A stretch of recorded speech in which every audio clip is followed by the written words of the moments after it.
Alrighty, ladies and gentlemen, looks like we have Glazeon back at it again with another video on Wuthering Waves, and boy oh boy, I feel like he might be making some people upset with this one, though the dislike ratio isn't looking like he did, because the topic is about this skill issue of Changli. And boy oh boy, have I had some thoughts about this character ever since her release. First and foremost, my belief that she was released way too early in the life cycle of Wuthering Waves and kind of actually turned some people off from the game because she was A, too damn hard to play, and B, released with no actual partners to work with. And the end result was that a lot of people, they got her like S2, they got like her weapon, they got all of this investment on her, and they were kind of just like, damn, she kind of like sucks. And now with the release of more partners, with Lupa coming out, with Brant already in the game, she's definitely gotten a lot better to play. She feels much better to use. And of course, with Zhang Liao being given out for free in 1.2 and people discovering that dual DPS team, well, she definitely has had a better aging over time. I'm excited to see what the take is from Glazeon over here regarding the unit, and we'll see how much we agree with it overall. He is a bit of a nerd after all, and yeah, he's got some decent takes when it comes to Wuwa. Let's get right on into it. Ladies and gentlemen, Glazeon here, and you know why you clicked Okay, he stole my intro too. This video. Changli, bad unit that ruined the accounts in 1.1, or is it our skill issue and she's actually good if you have a brain? Well, I guess we're gonna have to find out. Changli is the 4th 5-star limited character introduced on the second phase of version 1.1. This fusion DPS character is the consular serving the Jinzou's Magister CNC. Changli is a character that gets a charge upon getting 4 consecutive attacks. After the last hit, she gains a True Scythe, and when you have enough charges, you can either use True Scythe Conquest if you are attacking on the ground, or you can use Scythe Charge if you jump and use a mid-air attack. Now, I'm gonna look like a nerd, guys, but I will show you why she's a complex character. There are more ways to obtain True Scythe. For example, casting her Resonance skill and then making one attack right after, and this one makes a long animation, which you can swap castle into another character, because True Scythe lasts for 12 seconds, which means that you don't lose your stack by swapping out. Yep, and the idea is that, well, if you're staying on her to actually deal all of her animations, and you're not actually swapping off in the middle of her animations, the character kind of sucks. Frankly, honestly, 100% honest. If you're ever actually controlling her on field while she's doing her animations, she's going to fall behind and basically be a worse DPS than pretty much every other one in the game. And also, you gain True Scythe as well from Intro skill, which is the second reason why you want to swap Changli out of the field. Now, not only do we do a good chunk of damage whenever Changli uses a True Scythe attack, but we also get Inflamement stacks, which is also part of her Forte circuit. The only thing you need to know is that her Resonance Liberation is only used at the end of her rotation or in the beginning when you don't have any single stack. Doing this, you not only have the highest DPS output, but also due to her inherent skills, it gives Changli infusion damage bonus per stack of Inflamement. Now, for the rest of it, we're gonna breeze past it. Her signature weapon is Blazing Brilliance, a weapon that gives tons of buffs, with a caveat of also giving crit damage on her main stat, and her Sonata set is Molten Rift, having Inferno Rider as her main Reco. His Changli is definitely S2. He's gaining that 25% crit rate. That's why it's a little bit low on the stat screen. Some players use Moonlight Clouds with Turkey, but let's be honest, it's not that good in the first place. Her team. If you're using Moonlight Clouds on Changli, you're basically just griefing. Yeah, you're focusing on her pure buffing ability, and her buff is one of the shortest ones in the game, and her buff also has no actual recipient, because it's fusion damage and resonance liberation damage, and there is no real resonance liberation damage dealer in the game currently. It's had lots more Zigziev, for example, that highly benefited from the fusion damage bonus and liberation bonus for Changli's Ultra skill. The standard limited 5-star character, Anchor. However, I do have to mention that Anchor needs a fast rotation for quick swap, which is why she's exactly paired with Sanhua, but people still use Anchor Changli on 1.1.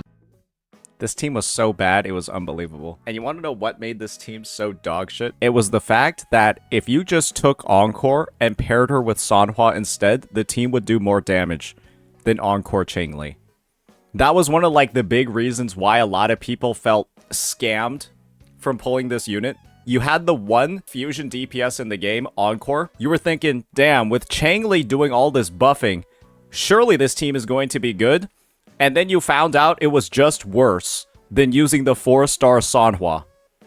that you got for free. And I think that was just like a very devastating moment for a lot of players. Another option could be Havoc Rover of all things, because of her Resonance Liberation having decent damage on her kit. Allows her and the skilled players to innovate into different breeds of teams named Quick Swap. The only issue with this team is that you would need to pull for Blazing Billions, because pretty sure people don't have 2 Emerald Genesis for both her and also Havoc Rover. She did also get TOA buffs on the second and third cycles. Even if she's not exactly a hyper carry, she wasn't even designed that way. So trying to force this character to be played as a hyper carry and having a little success at that, especially when you gain more true sight for using intro skills and cancel certain animations by quick swapping, you are actually going against her kit's designs. So no wonder if people pulled for Changli and felt like they weren't doing damage. This is not a character issue, my friends. This is just a skill issue. But you can't really blame anybody for having this skill issue when you consider the fact that it was clearly defined who was a hyper carry in the game, and a lot of people on Changli's release, they thought she was a hyper carry. And a lot of people were saying that you should play her as a hyper carry with the tower buffs, and they still keep talking about how they were able to 3-star clear on 1 tower reset in version 1.1. And that means she was a hyper carry. There are still people saying that because they did it 1 time in 1 reset. 1.2, we got the perfect teammate for Changli. Obviously, by this time, you might realize that she's good whenever she can be paired with another unit with long animations to cancel and also her Resonance Liberation to boost. Guess what? 1.2, Changliao enjoys that a lot. Not only a lot of Changli enthusiasts decided to put their hands on the Korean K-pop idol and try to maximize their rotations by understanding where and when you should quick swap, but also this team in specific got a few buffs on TOA since Changliao was getting buffed from this patch. In 1.3, more of the same, kinda, honestly. Showkeeper technically on the higher hand is still a more viable healer, so there's that. But nothing's changed. The K-pop idol is still her best in-slot teammate for a duo DPS quick swap team. And that was really the only team that was finding a moderate amount of success in the TOA, was pairing her with Zhang Liao. But a lot of people were already using Zhang Liao with Yinlin, the sub DPS that buffs Electro and Liberation damage from version 1.1. And so, essentially, for Changli not to feel like a piece of poo-poo, you had to run it with Zhang Liao, who most people are already running with Yinlin because it was way easier to use that team. Way easier to use the Yinlin Zhang Liao team than it is to use the Changli Zhang Liao team. And the end result was that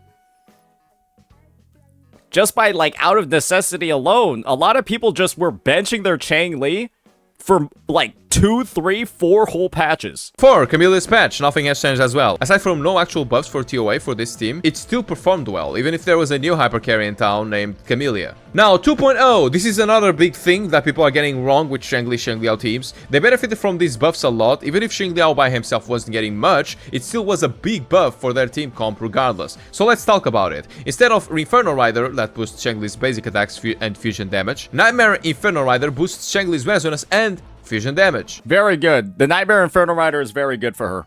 1,000,000%, yeah. Passive bonuses that don't require her to activate it.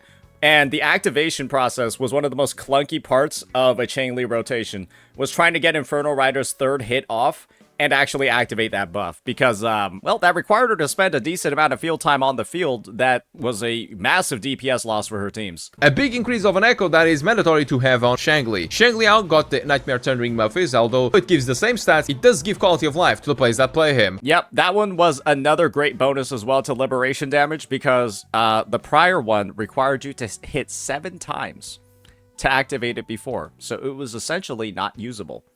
Yeah, you had to attack 7 times to gain an Electro and Liberation damage bonus, and the Nightmare version was just passive. The gap between the two was absolutely ridiculous in terms of actual efficiency. Let's talk about quality of lives, because Gian, Mortefi teams, Gian also got Donkey Kong, giving him a quality of life on his buff. However, it's still the same buff, and Mortefi could now use the Imperial set. But is it enough to sacrifice 2% extra buffs to Gian for an extra 80% bonus on Mortefi? Wait, isn't this video about Changli?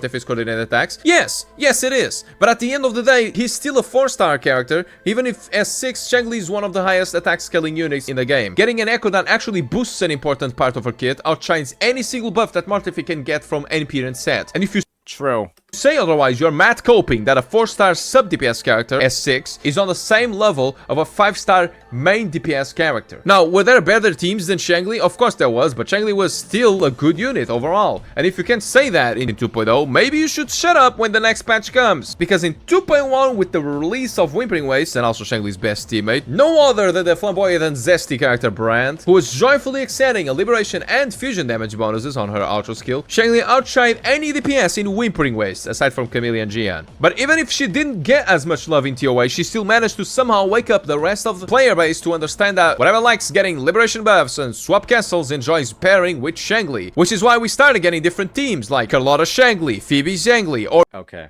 I'm gonna be honest with you guys. I am still in the complete firm belief that Carlotta Changli is like a really fucking bad team. I still don't know why it's popular or why people still continually talk about using it.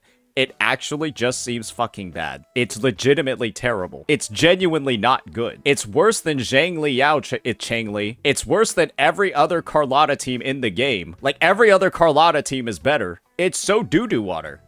I think it's really because, like, they like that the two characters are, like, hot, and so they just wanted to use them together. But you're deleting half of Carlotta's kit, and Changli's outro skill is literally doing nothing in the team. You take either of these two's teams, and they're just better overall. You run her with Yang Yang, Tao Chi, or Jeja, it's better than this one. You take this one, you run her with Brandt, or you run her with Zhang Liao, it's better than this one. People say it's like fun. I agree, it might be fun. But don't say that it's good when it is quite possibly, individually, one of their worst teams in the game. I would not recommend this to anybody that's trying to get some strength or trying to make the most meta-wise out of their lineup. Changli, Phoebe Changli, or even GNC Changli. Wuthering Waves truly skyrocketed Changli's popularity. In 2.2, we still got more TOA buffs, due to Brand showing up later in the second half of 2.1. The buffs to Brand were kinda split into 2.2 instead. Obviously there was another character that could be paired with Changli, but let's be honest, it's either a really strong DPS character or... Guys, you don't have to keep repeatedly saying it's a fun team. I already said it's a fun team to play, but it's like not strong. Brand the best choices now. In 2.3, we got the entire shenanigans with Zenny and Shakona. Now, did the teams for Changli change? There was some occasional Phoebe, Changli, S-Rover teams, but that's... Phoebe, Changli, and S-Rover is some... That's some fucked up shit. Let's be honest here. That team is fucked up. Please don't play that one. Just because, again... And this is the take I always have whenever there's a Wallenstein's video on the screen. You're not Wallenstein's. Just because he's able to do it doesn't mean that you're gonna get even close to 25% of the results that he has. You are not Wallenstein's. You're not actually that good at the game. Most of TOA results on WoWFlex are all completely irrelevant, since Zany gets a multiplier with the name of Phoebe, and also TOA itself multiplying Zany's damage even more. This would always be the best team in 2.3's TOA, and to be honest, it's a bad design, and it's worthy of a video on itself. Now keep in mind that during the video I made it clear that Changli wants to animation cast. Wait, what do you say about this one? Multiplying Zany's damage even more. This would always... Yeah, this TOA buff was fucking stupid. This TOA buff was so ridiculous that a Zany team was clearing in one rotation at like S0. It was so ridiculous, I had no idea what the person designing this buff was like on. They genuinely had to be on some sort of drug with how ridiculously, absurdly, insanely powerful this one was. There has been no TOA buff in the history of the game that has been this strong. And the thing is, it was so unnecessarily powerful, where people would practice runs in the TOA and intentionally not use Zany here because the buff was making the tower clear too easy. And the thing is, normal tower clears at high investment would be like 1 minute. This one would make you take like 30 seconds. And so people just found it was so shilled, it was not fun. And so people would not even run Zany in the middle tower after clearing for the first time because they were like, this is stupid. This is like so strong, it's not fun. Always be the best team in 2.3's TOA, and to be honest, it's a bad design and it's worthy of a video on itself. Now keep in mind that during the video I made it clear that Changli wants to animation cancel. Changli provides liberation damage bonus and also fusion damage bonus. So let's talk for the first time about 2.4. In 2.4, we are getting a new character named Lupa. Her kit got revealed with longer animations, but if this wasn't enough of a reason, the new set Flaming Claw print makes so that the after casting Resonance Liberation, it increases the fusion damage bonus for the Resonators in the team by 15%. I mean, basically, the lineup that's going to be had is going to be Brant, who heals and shields, Lupa, who provides buffs to the team, and Changli, who's, I guess, meant to be, like, the main damage dealer. Unfortunately, what you're gonna find in this team is that it's likely that Brant or Lupa will actually end up dealing more damage than Changli, which is kind of like the situation. It's kind of like the fact of the matter in the current Brant-Changli team, where Brant comes in with the sustained capabilities, but he actually deals more damage than Changli in that composition. And so, Changli's kind of like the quick swappy person that, like, is able to get off her attacks really fast and stay off field, but Brant and Lupa are probably going to take a lot more value from actually being on field in the lineup. So Changli, ironically enough, has the least amount of field time in this team, if you're playing it properly. And also the caster's Resonance Liberation damage bonus for 20%. Lupa, after obtaining enough Wolf Faith, she's able to cast Dance with Wolf Climax, which if you would switch to other characters, Lupa remains on the field, and whenever these characters cast their Resonance Liberation, Lupa will also make another source of damage. So Lupa is, I mean, she might be both a main DPS and a sub DPS, just like Brant. But as we're all aware, with her kit currently, she has, like, the coordinated attack, where she's the coordinated attack. She doesn't, like, shoot a projectile, she, like, shoots herself. Oh, wait, that's terrible wording. She like, attacks with a unique attack from off-field, versus, like, you know, shooting a projectile or something like that. And also, her Resonance Liberation grants her teammates resistances to stagger and knockups, so this is another fusion character that is perfectly designed for a quickswap team. Exactly what Changli was always made for. Needless to say, Lupa is the best teammate for Changli, and I cannot wait for that. So final thoughts to this video. If you're still trying to play Changli hyper carry, you're gonna fail. If you don't, please stop it. Changli is, without a doubt, the worst hyper carry that exists in the game. To the point where if you're taking an S6 Changli and trying to use her as a hyper carry, I do think that she gets outperformed by, like, S1, S2 characters, because the character is not meant to serve that role on teams. And the thing is, the fact of the matter is, Changli just has not had a recipient for her outro skill buff until the release of Lupa. It will have been close to a year since Changli has actually had an actual recipient for her outro skill. And that's a little bit unfortunate that it took this long, but it's finally here, and I feel like she's now going to be able to reach the full potential that she's had before. Don't understand how to animation cancel, you will get a DPS loss. So is this a character that's bad? Not when the character is made to be swapped out. Her own kit makes you get true sight every time you intro skill. So if you are deciding to play a character the wrong way, is the character bad because she's not doing the role that you are trying to force her to be? Or are you as a player bad at the game? Well, that's the thing, right? It's pretty fair to say you could not play her in this role in version 1.1. And believe me when I say, there's actually quite a few people that pulled her, got her like S2, maybe R2, saw that she was, like, not functionally actually playable in the existing state of the game, and, like, low-key uninstalled. Because they, like, skipped Jinsei, they skipped Yinlin, they skipped all these units because they saw that Changli was drip marketed. They tried using her, and they're just like, what the fuck even is this?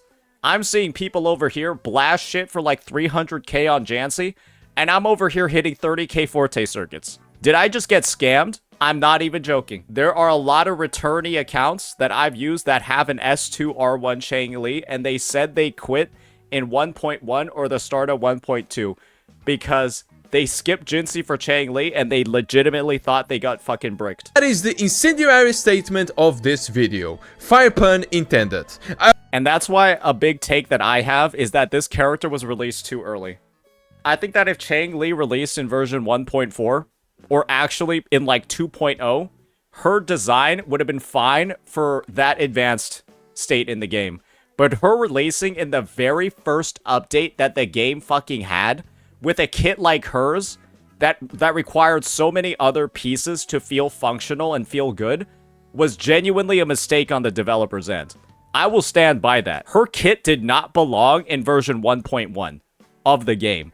Especially knowing that for her to have felt good, she needed pieces that were released in 1.2 and version 2.1 and she's still not getting a recipient for her outro skill until fucking 2.4. I think she should have been delayed significantly. I hope everyone enjoyed this flaming video. Don't forget to join my Discord community to have a chance of winning a 5,000 subs giveaway in the near future. And, you know, keep subbing, guys. We're almost at 5,000 subs. I want to make milestones every time we reach a certain sub goals on YouTube. And since I love giving back to the people that give me the ability to do this in the first place, it's all for you guys who have been supporting me this entire month since 5th of May of 2025 to 5th of June of 2025. Yeah, and Kuro has a tendency of releasing characters a little bit too early. I think that Cantarella felt a little bit early. She just feels like a Havoc version of Jeja, because the Echo skill synergy is currently not in the game. She literally just feels like a Havoc version of fucking Jeja. And if you already have Jeja, there's almost no reason to pull her, unless you're trying to, like, free up your Jeja for use with Carlotta.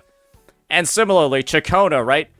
Kind of a mid-unit until Cartithia releases. Cantarella right now, at least you have a best-in-slot team with Gensi, but, like, yeah, Cantarella feels a little interesting, and Changli has felt interesting for quite some time. Thanks to everyone who are giving me this huge opportunity to be a gacha game content creator. Anyways, I hope you guys liked this video, and see you next time. I think that this video, ironically enough, really got to the root of the issue and described a lot of stuff well, but I think that part of it should less of it should be blaming the player for having issues with her, and blaming Kuro for releasing her in this state. Not necessarily the state of her kit being fucked up, but the state of every other character in the game and her having no real partners to work with on her release.